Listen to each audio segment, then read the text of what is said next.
Thanks for having me. Arpad, thanks for having. Absolutely. Thanks for joining. Absolutely. So let's see where to start. Arpad, one of the owners of Obsidian Wine Co., the volcanic estate. I have had the pleasure of representing your wines for the last 2.5 years, my time at Chambers.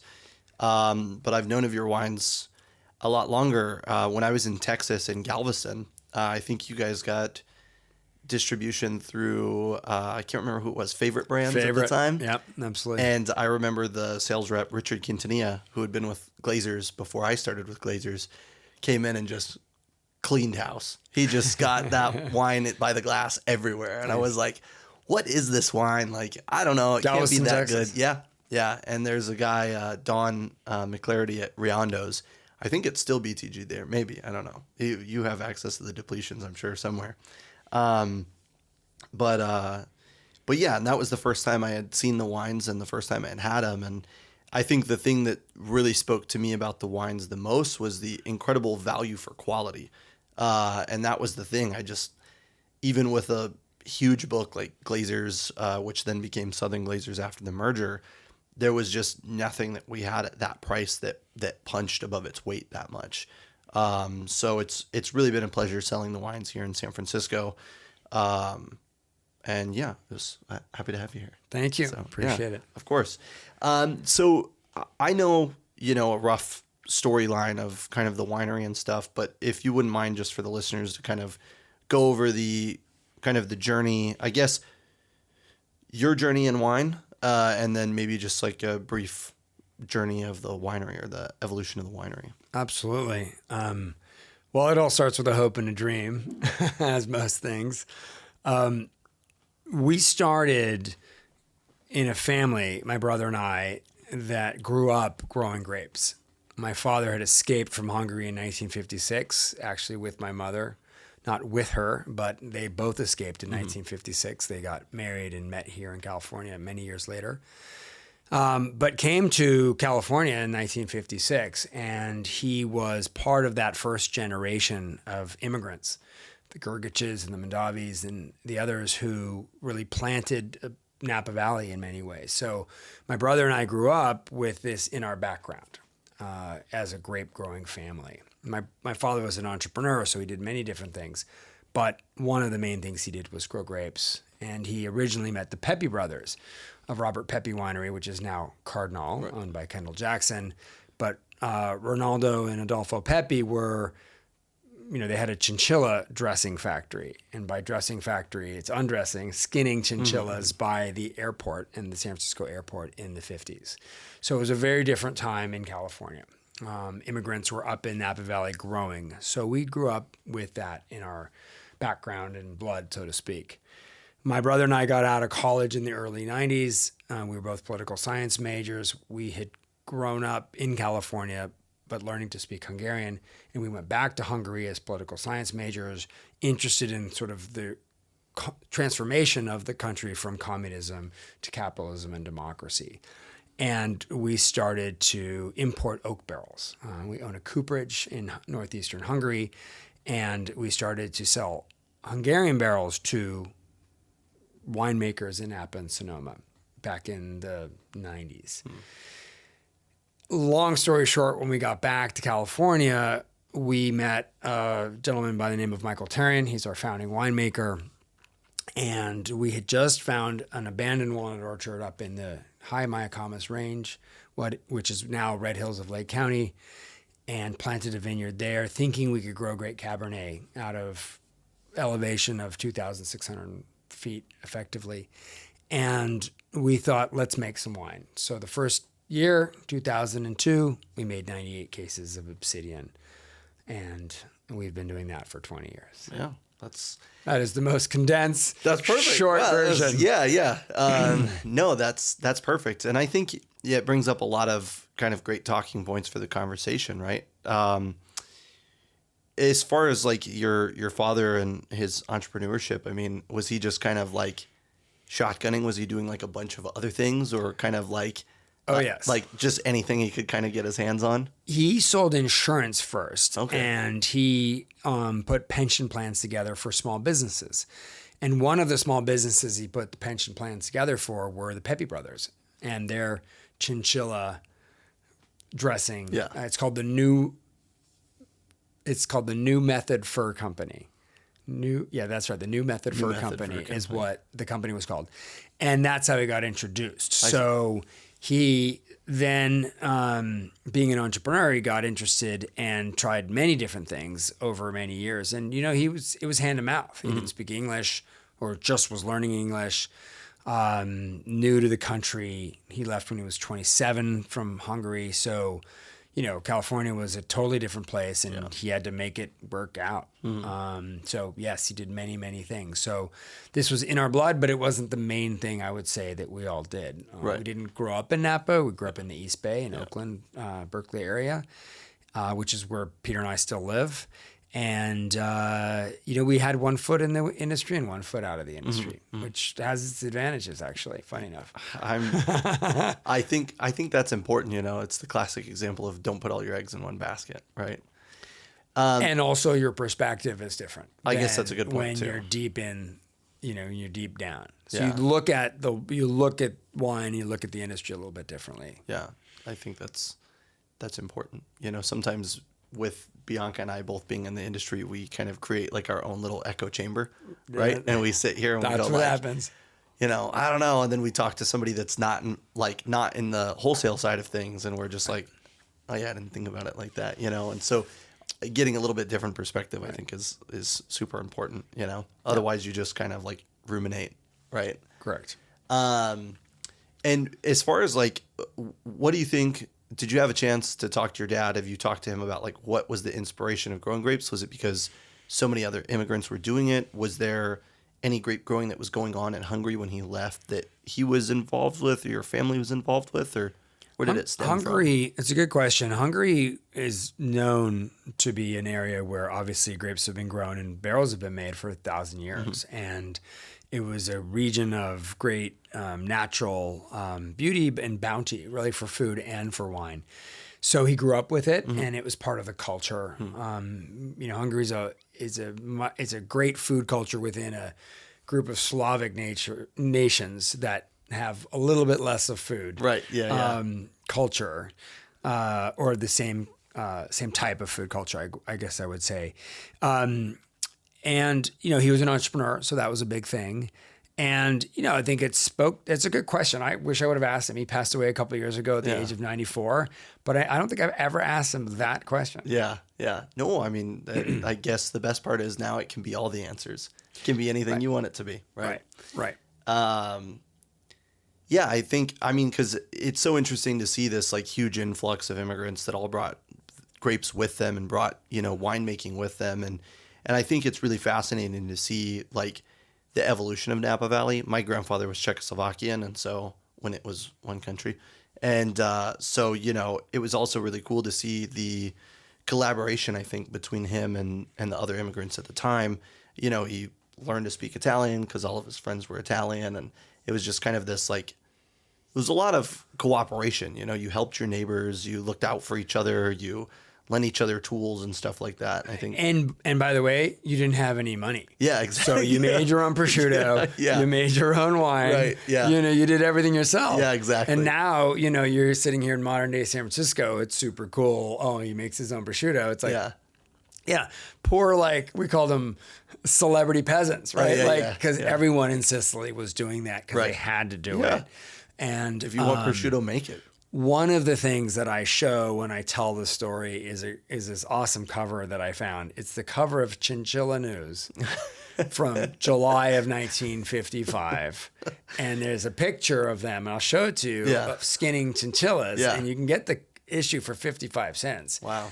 But the reason I show that, and people on my team are like, why do you show that? I'm like, because it shows what it was like. People come to Napa and they think it's adult Disneyland and it's luxury and the room rates are $800 and the tasting fees are $100 and the bottles of wine are $500. It's like, no, this was like the reason immigrants were up in Napa growing things is because they weren't wasps and they Yeah. weren't in the mainstream. Yeah.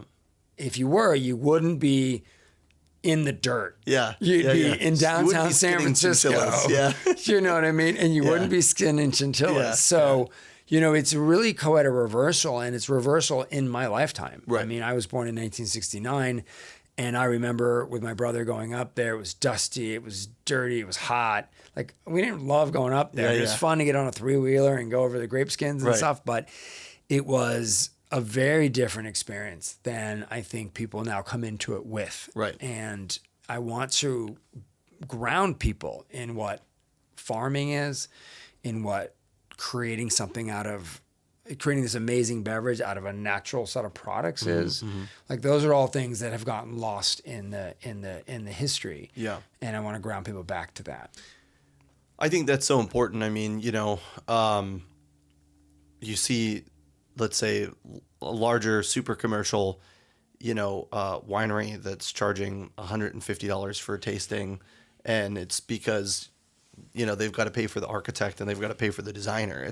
It's less about the juice, I think, nowadays, and more about kind of the experience or the facade. You know, it's which is unfortunate, but I think, you know, there's a lot of opportunity in that as well, because as so many places are taking their prices so much higher, I mean, people are just kind of forced to seek out things that are more accessible. You know, my dad's first trip to Napa, he got a trip set up. My dad and my mom got a trip set up for a close friend of ours, Randall Pettit, who works for AVV, and he sent them to Silver Oak, and they went to Plum Jack, and like, this is, you know, let me try to do math, 16 to 18 years ago.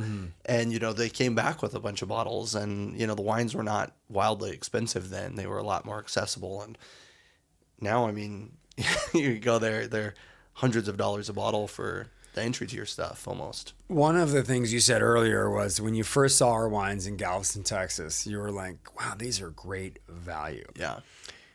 There's a beautiful full moon rising right Oh, there, yeah, by yeah. the way. There you go. It was a super moon yesterday. Yeah, it's Yeah. spectacular. And one of the things that we've fought is that people will undervalue our wines because they are at that moderate price point. We do everything to make them very accessible, to get a fair return, but make it accessible. And I'll never forget being in Atlanta in 2007 selling wine. And this gentleman said, you know, in this store in Buckhead or wherever I was, and like, I love your wines. They're just not expensive enough for me. And I was thinking to myself, wow, maybe we just raise the price Yeah. so that he feels better about it. Right. And of course, that went away in 08 and 09 with the Great Recession. Right. Suddenly, we really took off Yeah. because people did exactly that. They realized the value. But there is a irony to the industry, which is that more expensive is better. And I think you see that in industries where people can't assess the quality as well as they might. Like fashion is a good example. Right. You can buy a shirt for $1,000 or $100 or $50 or $500, and trying to assess as a customer is very difficult. And I think wine is very similar to that. Yeah, I mean, I think one of the most important things that I like is when somebody asks me, they're like, I don't know anything about wine. And I go, well, do you know what you like? And they go, yeah. I go, that's it. That's all you need to know.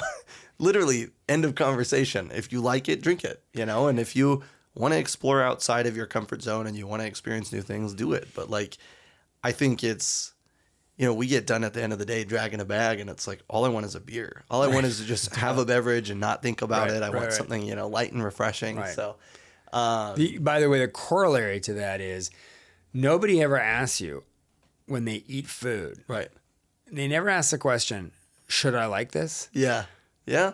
Right? They will either like it or they don't. Yeah. But they'll ask you about wine. Like, Yeah. should I like this? This is the wine I should like. Yeah. And it's an irony. And I'm hoping it goes away at some point Yeah. as, you know, people gain confidence to just drink what they like and like what they drink. I hope so too. And I hope that, you know, within that kind of maybe a twofold wish here is that people are looking to step outside of maybe the more accessible brands and kind of look for smaller production things, right? And things that are kind of like made with spirit, because while you guys make a fair bit of wine. Like, you still make things with integrity, and you still are not just doing marketing. You know, you're not just selling a story and putting bullshit in a bottle, right? And it's really hard to get that differentiation at the store level, right? And less so in an on-premise world. But at a store level, how do you really land that? Because there's lots of bigger brands, corporate brands that sort of say the same story and kind of look like they're walking the walk, but they're really not. Yeah. And it's hard. It's definitely hard. Yeah, it's certainly a conundrum, right? It's like you go into account and I don't want this, everybody else has it, or I want this because everybody else has it. You know, you're kind of in this like not too hot, not too cold zone, right? Yeah, I mean, I think that's really fascinating. And you mentioned to the Hungarian oak cooperage, and that's something that I wanted to touch on. You mentioned that you started selling barrels to a lot of other producers in Napa, and probably now much further than that. But can you just kind of explain the importance of Hungarian oak versus American or French? Yeah, absolutely. We learned about Hungarian oak through Antinori, actually, the Italian producer. They were using barrels from Hungary, and they had traditionally used barrels from the Carpathian Basin. So the Carpathian Basin is bordered by the Carpathian Mountains, the Alps, and it really constructs the sort of ecosystem that is oak and also wine in that part of Central Europe, effectively. We didn't really know anything about Hungarian oak, but it turns out that there's really no such thing as French oak and Hungarian oak and German oak and Slovenian oak. I mean, theoretically there is, or practically there is, because it's within one country's border. But there's an oak species that grow in the northern forests, Quercus petraea, which grows all the way across from France all the way to Hungary. So when we started to import oak barrels to Napa Sonoma, people were like, well, people will never use Hungarian oak because everybody knows that the best oak is French oak. Right. Turns out, we learned this much later, that the French used to source their oak from all over Europe, and the wars and communism shut down those supply lines. So a French barrel was French, not because it was made from a forest in France, but because a French cooper made it. And French coopers were excellent, and they didn't leak. Well, that was kind of the bar 50 years ago. You didn't want your barrel to leak. Right. But they were sourcing oak from all over. And then when those supply lines got shut down, they suddenly were started to focus on French oak, Allier and different Tronçon, and different forests of France. So that was sort of a learning for us. And one of our early taglines was like, you've always been using Hungarian oak, you just don't know. Yeah. The second thing that happened is in the 50s and 60s, the French oak industry was decimated, meaning the barrel industry, because the war had decimated most vineyards and wineries.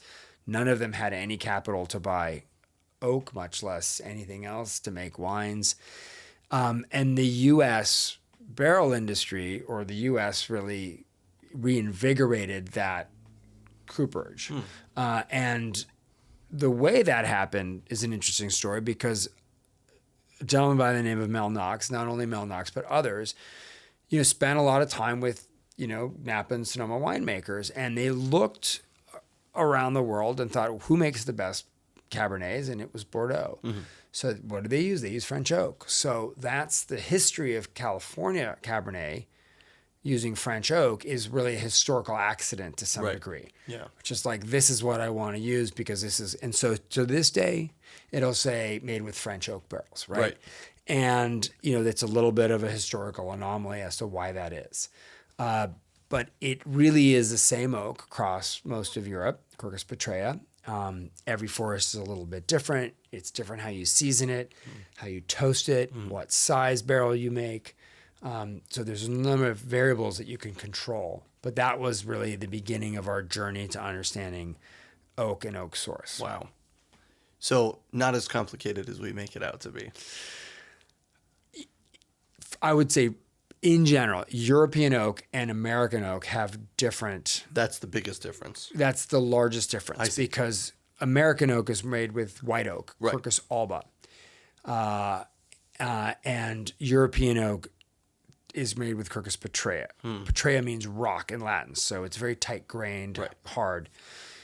French oak tends to be more in the vanillin range, and Hungarian oak tends to be more in the clove, spice, cardamom kind of range. A little bit more aromatic. And if you really wanted to get very geeky, you would start looking at growth rings in trees. You look at the proportion of spring oak to fall, spring growth to fall growth. And we look at these things because it makes a difference as to what the final taste will be. That's the space between the rings, right? Yeah. So one of the darker ring is the lignin. It keeps the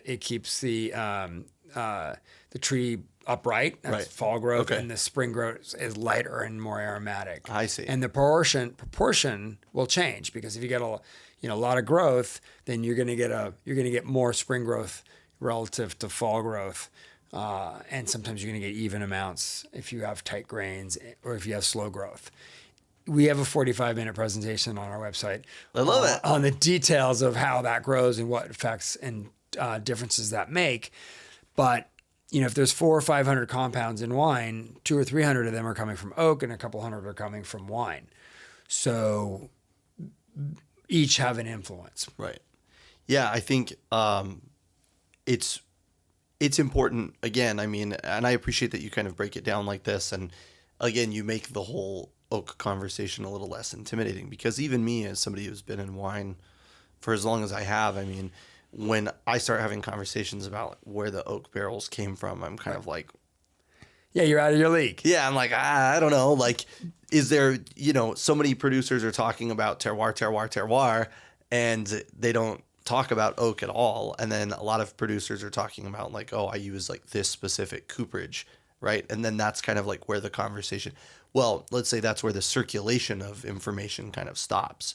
So understanding it more as kind of like a species differentiation, I think is and it turns out, by the way, there's species and there's climate, right? Climate including latitude, elevation, soil, rainfall, right? There's a whole host of variables. Yeah. But even winemakers, right, don't know. Yeah. They live here, they walk their vineyards, so they know their vineyards very well. But how many times are they in Europe looking at forests? Yeah.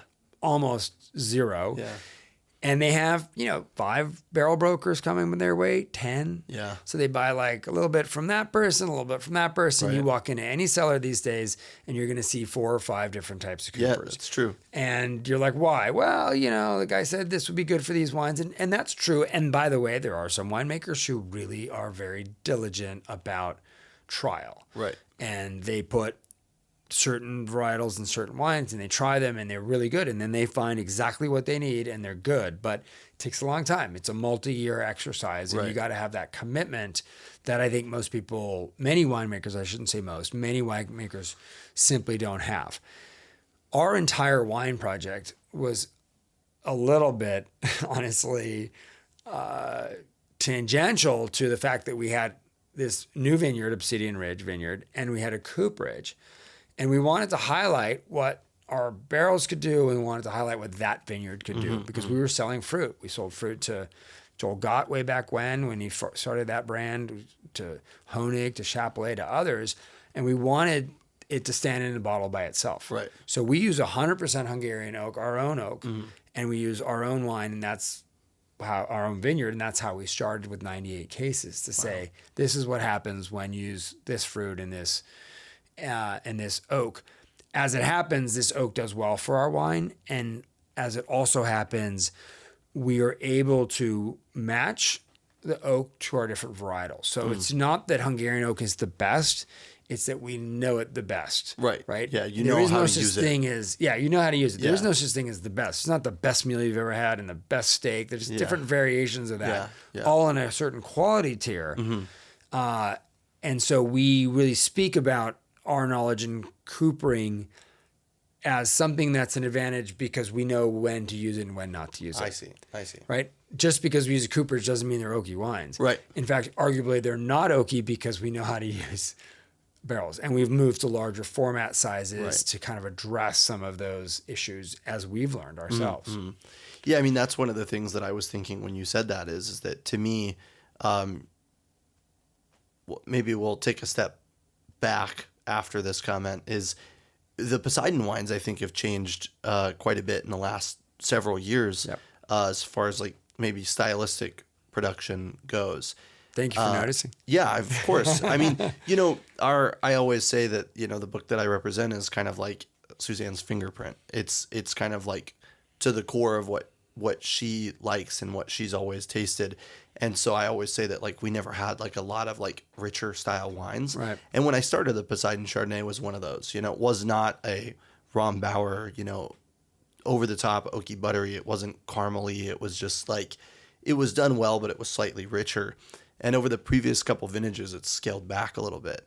And, not for better or for worse. It's just, I'm like, okay, every year I taste it, I go, okay, I need to remember that when somebody asks me for like a richer style Chardonnay, I can't just throw that one out anymore, because now it's a bit more kind of middle of the road as far as like richness. It's fresher. It's goes. fresher and brighter. Yeah. It's fresher and brighter. So a couple things about that wine. So that was the vineyard that my father first planted. I see. It's called Poseidon Vineyard. It's in Deep Carneros. It's on Milton Road, right next to the Napa Marina. So you can pull up to the Napa Marina, walk across the vineyard.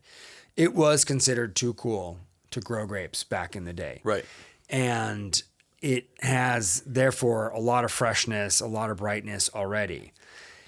And originally, we did it in a very standard way. We just put it into a Burgundy barrel and that format, and medium plus toast, done, right? Yeah. Don't have to overthink it. 30% new oak, 35% new oak, done. Plug and play. Plug and play. Yeah.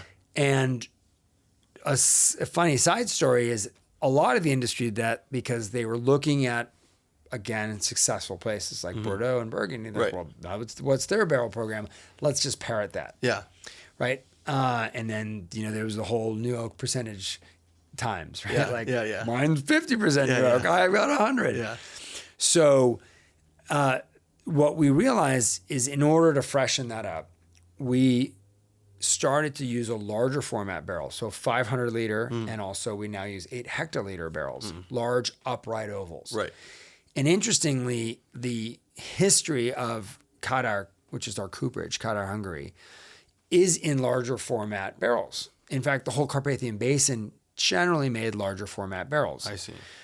Because the French were making small Burgundy and Bordeaux barrels, 228 and 225 liter barrels, but the Carpathian Basin made larger format barrels because turns out they had lighter reds and whites, and you don't need as much oak.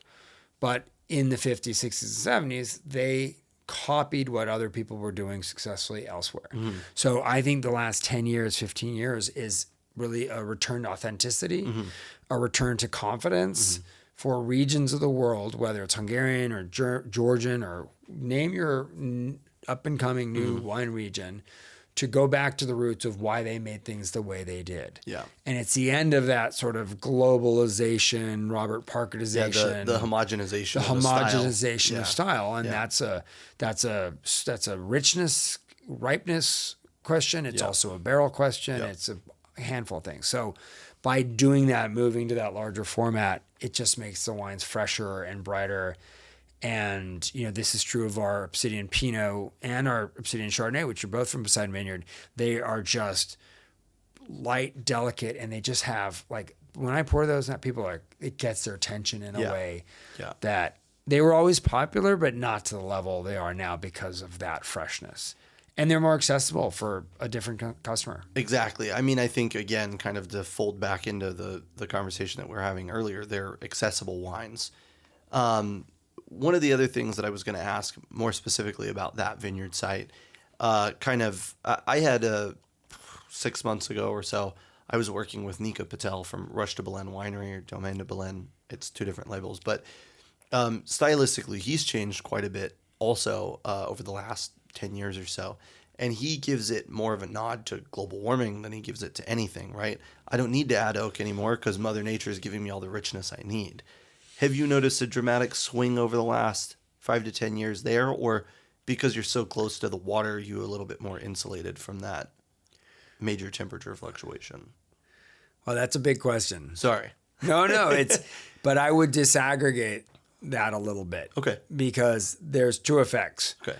One is, I would say, climate change, which is a real effect, and we can talk about that a little bit. But I also think barrels don't necessarily give wines richness as much as they can tame some tannins and they can give mouthfeel, Right. which I guess is some form of richness. Sure.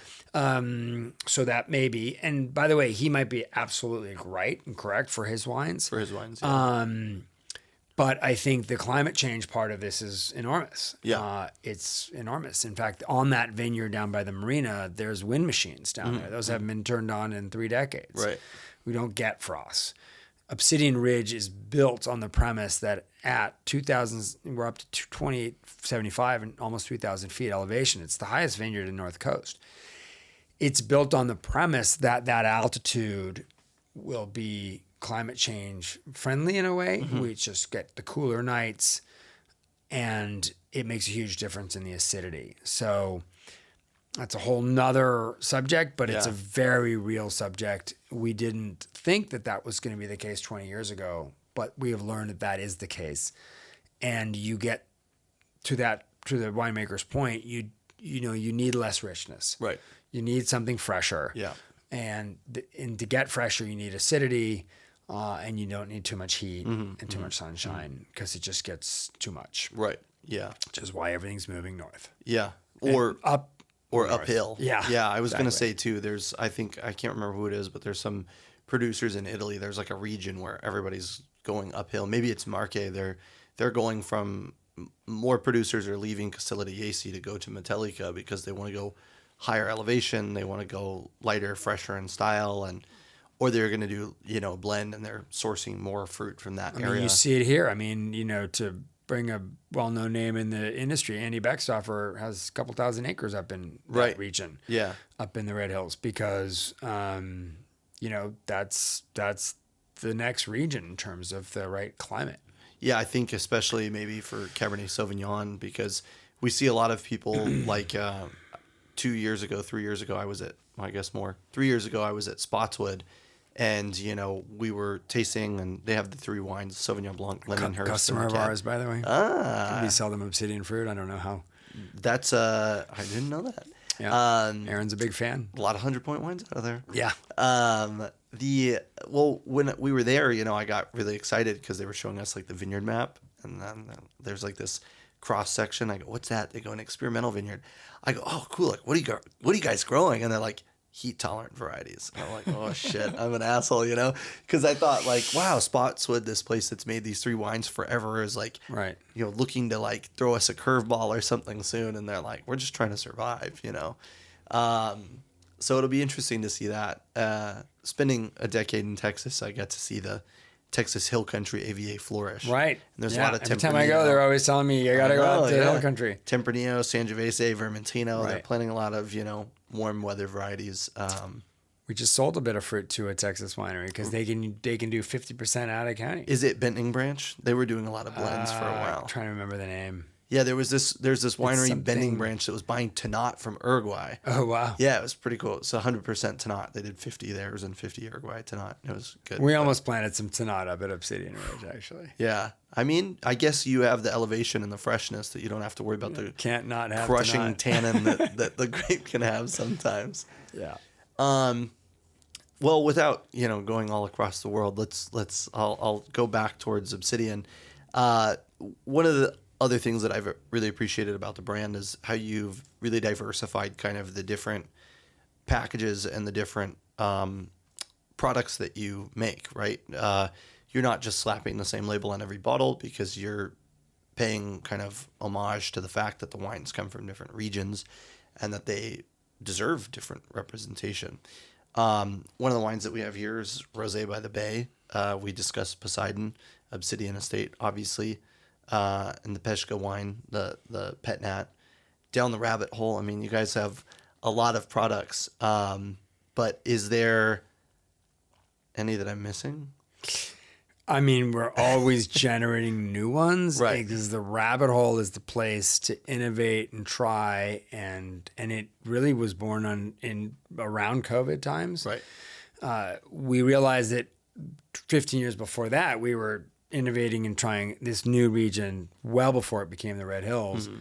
So we're like, we got to keep doing that. Innovation never dies. And also consumers and customers change. People were looking for interesting, different things, and we wanted to keep pushing ourselves. So a lot of those things really born from there. And then once you start, it doesn't really stop. Yeah. And it's a wonderful way for us to express them. They're delicious, right? It turns out people don't want to drink Cabernet all the time. Right. Yeah. Which I understand. I mean, I have a cellar full of Cabernet, but I barely turn to it these days for reasons that will probably shift. But for now, it's always the lighter reds or whites, or and I'm not the only one like that. So I think that it's both an imperative, but it's also something that we like to do, and we push ourselves. And we're really blessed to having 3 amazing winemakers. So Michael Terrian, who is our founding winemaker, Alex Bellows, who has made the wine since 2006,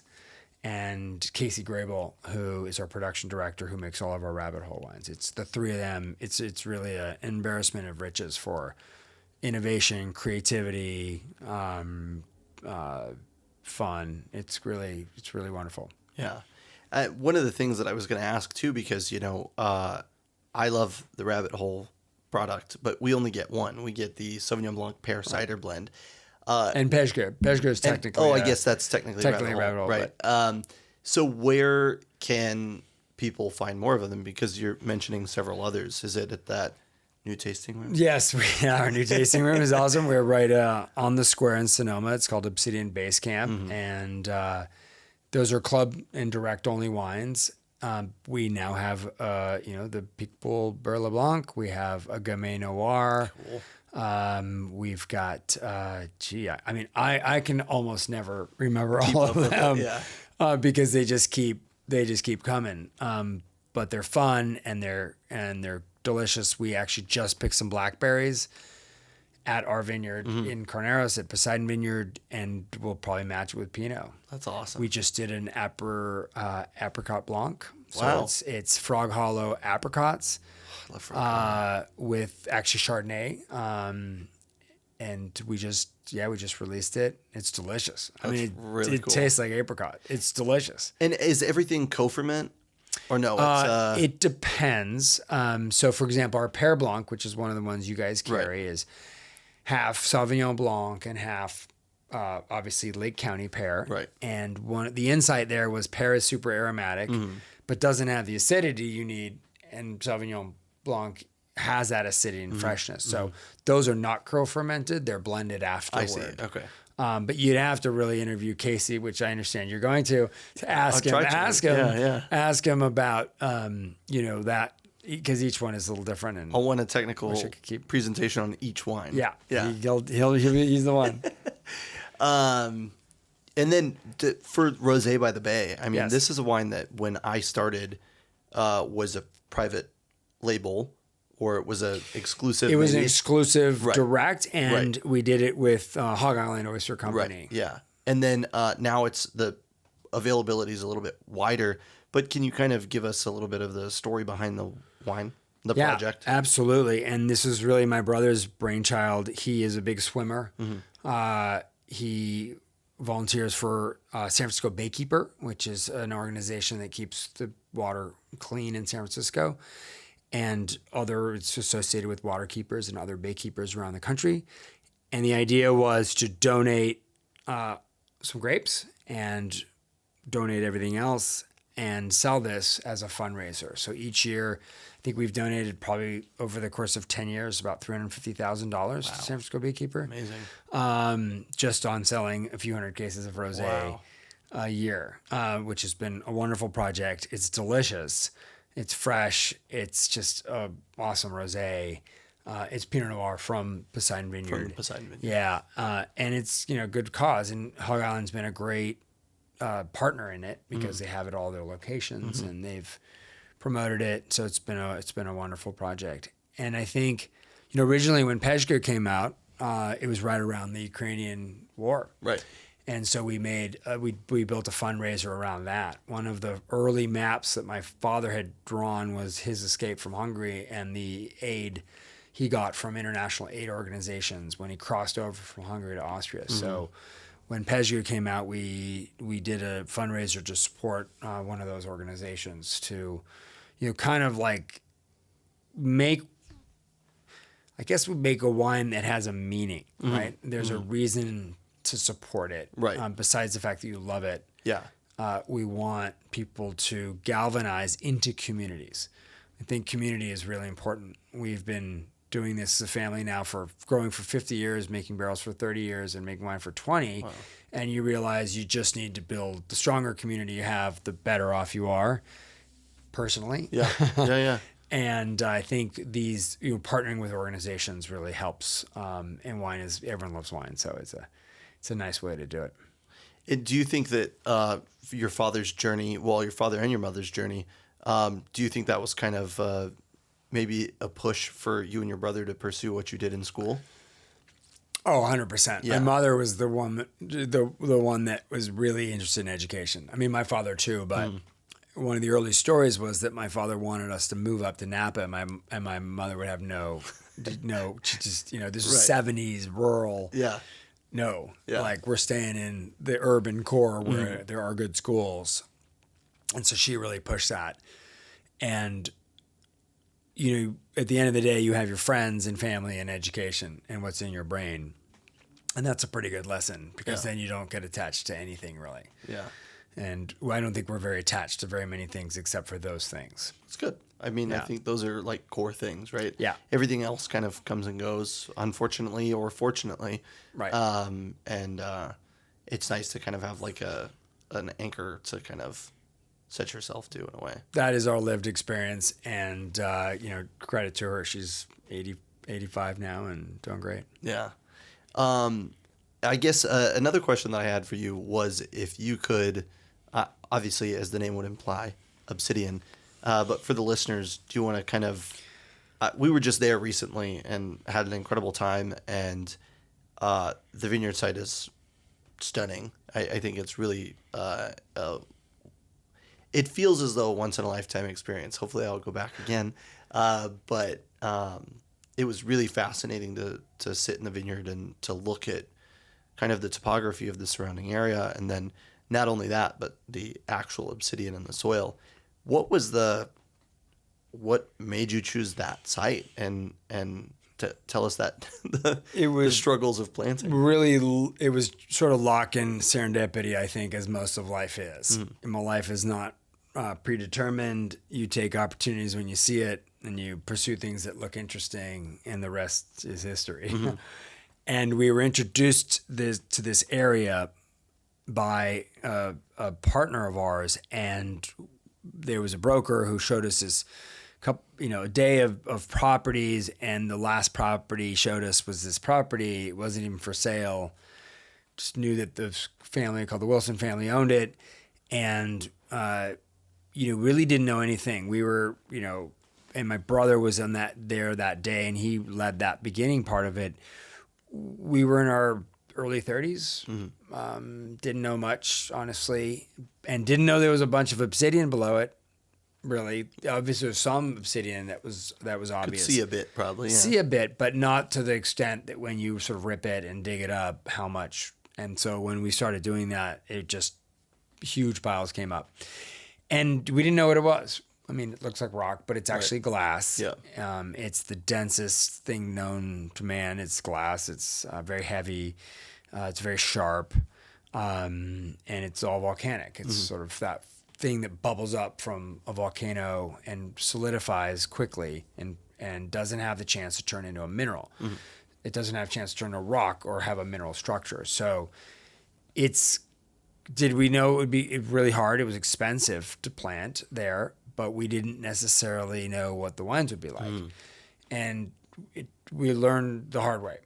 We started farming it thinking it was the valley floor when it wasn't. Right. It's high up. Yeah. It's a lot of UV. There's,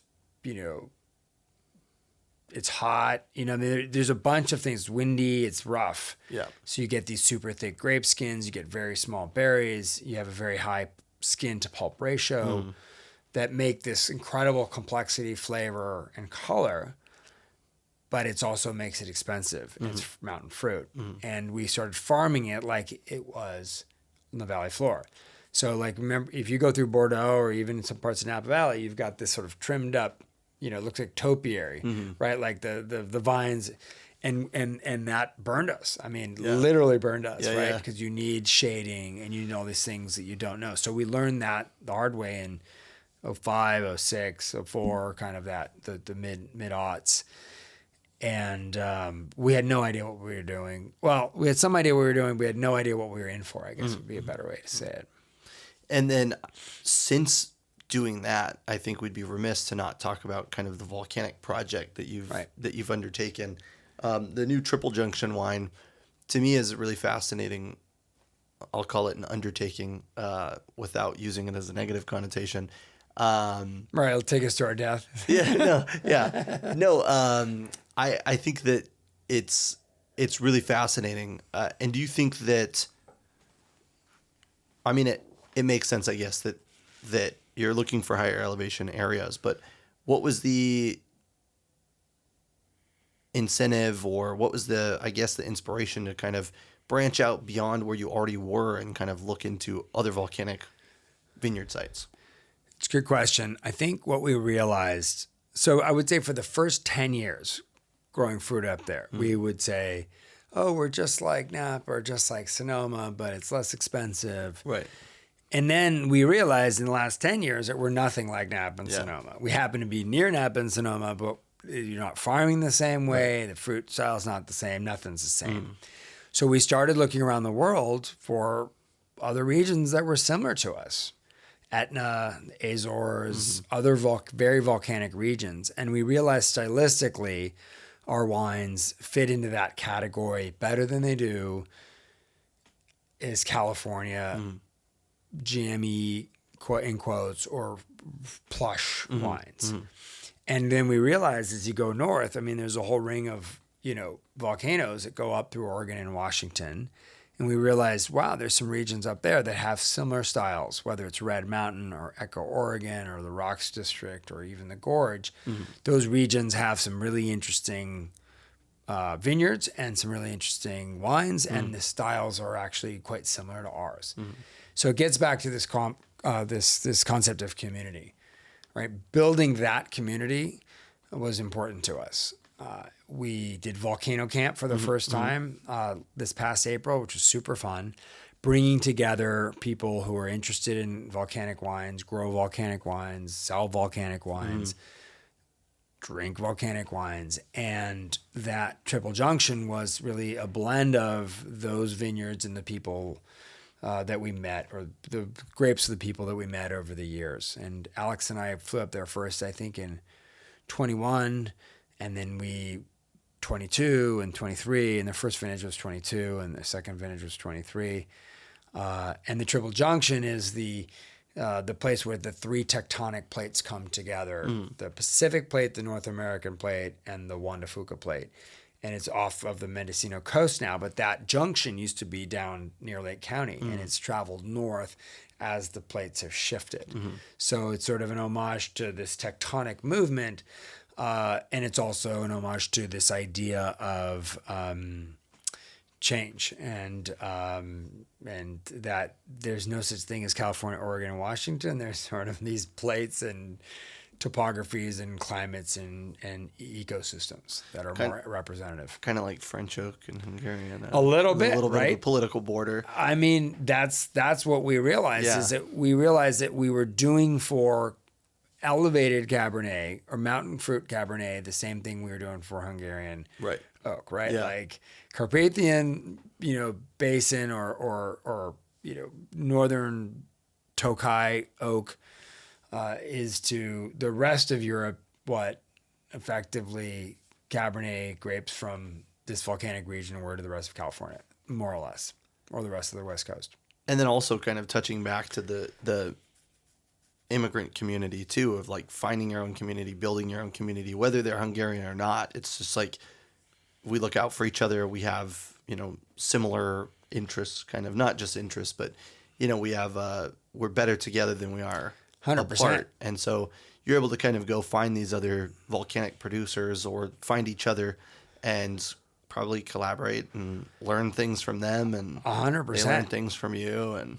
And it's interesting because they look at us like, I mean, we're now we're not established, but we've been in 20 years. So we're semi-established, right? And these are newer people, and they're like, oh, I want to be them. Yeah. And then we just wanted to be someone else, right? Yeah. There's a great producer. I love, them, Steve and Chris up in Analemma in the Gorge. And, they're doing Menthea and Trousseau in the Gorge. Cool. It's super cool. Yeah. And they're delicious wines. And I was just up there last week, and it's just delicious wines, and they're just doing it, and I can see how hard it is, but they've got their following, and the wines are great, and it's real. It's beautiful. It's beautiful because they actually are not. Yeah, they're just doing it the right way. Right. Yeah. I think they're, following. So we're simpatico with that. Right. Yeah. Following your heart, I think, right. Versus just like, I mean, maybe the pro of kind of like the culture moving away from the homogenized style is that like everybody can grow whatever they want now. And as long as you have passion and as long as you have like intention behind what you're doing, like you still certainly have a little bit of an uphill battle in some cases, like domestic Menthea. Most people would probably be like, I don't know. I don't right. How am I going to put that on my menu? Right. That's the first question. Unknown varietal, unknown region. Yeah. Unknown, you know what I mean? Like a lot of unknowns. So it's a lot of risk. But on the other hand, does the world need another Cabernet, Chardonnay? You know what I mean? Not to pick out that. So I admire that. But it's a lot of risk. All these things are. Yeah. Well, speaking on that, I mean, I had this question. Have you guys ever messed around with, or maybe you already have one, but maybe it's wine club only. Do you do ferment? Have you planted ferment or made ferment? Yeah. So great question. We, for years. Sorry, I don't want to give you this PTSD is a no-brainer that we should be doing a ferment. Right. Yeah. And when we took the team back to Hungary. We take them back regularly, but we took the whole team back, the Obsidian team back to the forests in May of 2022. It was originally supposed to be a COVID trip, and it got delayed.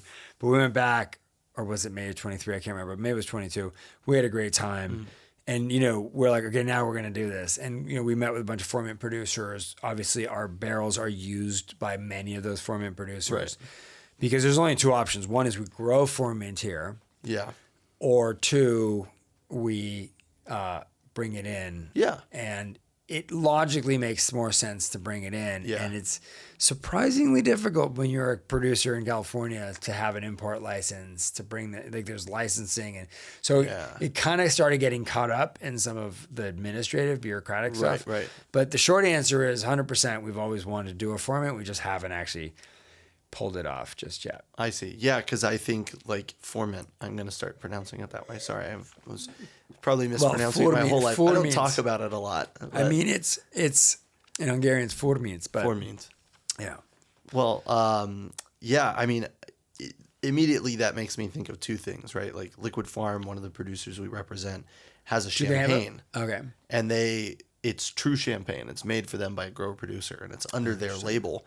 But on the back it says from Champagne. I like their stuff. Yeah. And so their champagne's not inexpensive. It's Blanc de Blanc. Go figure. And it's not inexpensive, but it's really good. We don't get much of it. So I was thinking like, I guess it makes sense to bring it in, but I never really thought about all the bureaucratic things that go behind it. And then the only other person that I can think of is Kapshandi. Yes. Another family that's producing ferments in Napa. Yeah. Right. Yeah. They are. Lou is. Yeah. What's what is that farming? Like, there's nobody else really domestically growing it, right? What's funny is in the Gorge on the Washington side. Okay. There's another winery there, and I was touring it, and I'm like, what's that? There's a tiny little, 4 rows, and it's ferment. Wow. So I was, blown away. I mean, look, ferment seems to grow well in northern Hungary in what is a coolish region and a little bit elevated. So I'm always a little worried about growing it in California. Yeah. And it's so good there. Yeah. So that's a good question. We haven't built up the guts Sure. to grow it either in Carneros or up in the Red Hills. Well, I can't imagine it's an inexpensive undertaking, right? For again, what we're talking about is a major risk. It's you either have to buy new land or plant new vineyard sites for what could potentially turn into maybe flabby wine, right? I mean, economics are a real thing, turns out. Yeah. Even we don't even grow Sauvignon Blanc. Right. So we source Sauvignon Blanc from Jacobs and Ranch. We have a small Sauvignon Blanc direct bottling we do. It's beautiful stuff. It's probably better than if we grew it at Obsidian Ridge. It's right down the road. It works for us. And so you don't grow everything. Right. And maybe you shouldn't because it gets expensive and complicated pretty quickly. Yeah. One of the other things I wanted to touch on is when we were at the vineyard, you are producing Cabernet Sauvignon or you're producing, Cabernet dominant blends. But Petit Verdot was a large makeup of your production. And then remind me, are you mostly only using 3 of the 5 Noble Bordeaux varieties? Well, let's see. I mean, total I'll just give you all the varietals we grow up there. We grow Petit Verdot, Petit Syrah, Malbec, Syrah, which is obviously Rhone varietal, Cabernet Sauvignon, and maybe I've forgotten one. Yeah. And that's doing well. Is there a reason that you eliminated others? Did you have? Oh, and we did everything grow planted? Cabernet Franc too, actually. Oh, okay. So we originally planted with some Cabernet Franc, and that we then budded over, and then with the new planting, we actually planted some back in. I see. The Cabernet Franc was good, but not good. It was really good, like 1 or 2 out of 5 years, and then a couple of years it was decent, and then 1 or 2 years it wasn't great. So, but I actually think the second time around it's going to be solid. More solid. And, I love Cabernet Franc. Good Cabernet Franc, cool climate Cabernet Franc. I mean, it's all the thing, right? Yeah. The Loire. Yeah. And the Merlot, I think, is going to be delicious too, actually. Right. Yeah. And we do 100% Petit Verdot bottling as well. Yeah. It's club only. We had It's some of pretty that when we were there. that's I right. think we had opened the that. 14. That's right. Jennifer opened one of those. Yeah. It was right. stunning. Yeah. Fun. And then the half mile cab or half mile, it's cab. Yeah. It is technically Cab because it's Right. 85% Cabernet. That's a wine that I always think is so incredible. I mean, that, if I'm not mistaken, is kind of like the peak of your production, right? Yeah. That's the highest. Well, technically we have Sorry, one that wine. was a double entendre. I Yes, mean, like the highest, the Which peak do you mean? the crown jewel of the production. Yeah, it is out in the marketplace. I see. Our most expensive wine. It's delicious. It's the select barrels of our best Cabernet matched with Petit Verdot and then a bit of Petit Syrah. Depends on the year. We used to have more Petit Syrah, but to be totally honest, like commercially, people need to put a Cabernet in there. And so it slots as a Cabernet. We did make a wine called The Leaf recently, which is just delicious. It's in an oak cask. It is absolutely delicious. It's $125 a bottle, which for us is very expensive relative to our price points, but seemingly very inexpensive relative to other parts of Napa Sonoma. But it is just drop dead delicious. It's direct only. And it's a burnt carbonized leaf on the label that fell onto our vineyard, and we found and we photographed it. And the idea is that only in some years, that in all of destruction, as the fires we've had over the years, there is beauty. Right. And it sort of represents the fragility of nature and the fragility of creating something so delicious out of, what is a very tenable Chaos. Yeah. and untenable sometimes endeavor. Wow. And the half mile at the winery is 85. Yeah, 90? about that. Yeah, that's right. 85. Yeah. One of the things that I was going to say is that it's just, again, incredible value. You're looking at. We were talking earlier about Massimo Lois from Campania, another volcanic region, and his top wines are retailing at $75, right? And he's one of the more expensive. I shouldn't say that. That wine is one of the more expensive wines in the region. And again, to see a cab at that quality coming out at that price, I mean, is just kind of daunting to look a little further west and realize that, let's not even talk about the Screaming Eagles, but let's just talk about the other cabs that are, retailing at $500, $600 a bottle. I mean, it's a bit nuts. Yeah. It's funny when we first started our project, and I have friends like we all do, and I went to school with some friends, and they were like, "Oh, that's so nice, you're making wine," and they sort of assume that it's a project or a make it in the basement. Yeah. It's like not like a serious endeavor. Right. And some of them have had good careers and made a bunch of money, and so I can always see the curve of them coming into our wines, right? Because they have to go through the expensive curve first. Yeah, exactly. Until they learn enough to realize, like, oh, these are really good. Yeah. And they're well priced. And there isn't necessarily a coordination or correlation between price and quality. Right. Because, wine is a gift, and it's a show sometimes. And so there's a place for that, I guess. Mm-hmm. It's not our zone, but it's a part of what you do, and it's part of the industry. So it's unfortunate a little bit, but it is what it is. Well, but like you mentioned, it is a bit of a curve. I mean, it makes me think about Italy is, when you get into Italy and you first start drinking Italian wine, you're drinking Pinot Grigio, you're drinking Chianti, drinking maybe Nebbiolo, right? And then you start going like, okay, I really like Italian wine. And so what do you start drinking? Maybe Brunello, maybe Barolo, maybe Amarone or something. But then eventually you find out that you can find incredible value in so many other regions. Right. And, you could buy 3 or 4 bottles for the cost of this one bottle, Right. And I think with that is kind of like the Dunning-Kruger effect. You know right. what I mean? So it's like, I know a lot. I'm spending a lot of money on my wine. So I know a lot about wine. And then eventually you start realizing that, there's so many cool like hidden gems out there that are, that are really under the radar. So. Well, it's like bikes and audio, and there's all sorts of categories that you learn more. That's a good point. You the more you know, the more you know. Yeah, exactly. Yeah, it's not always dollar value. Yeah.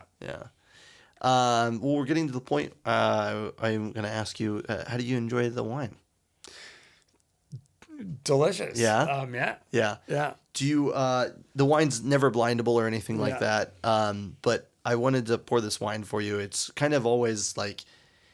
I was thinking of a curveball wine, right? And like I said, I kicked myself as soon as I opened this wine, and I just go like, oh man, I need to open a bottle of Massimo's wine for you because it's another volcanic region.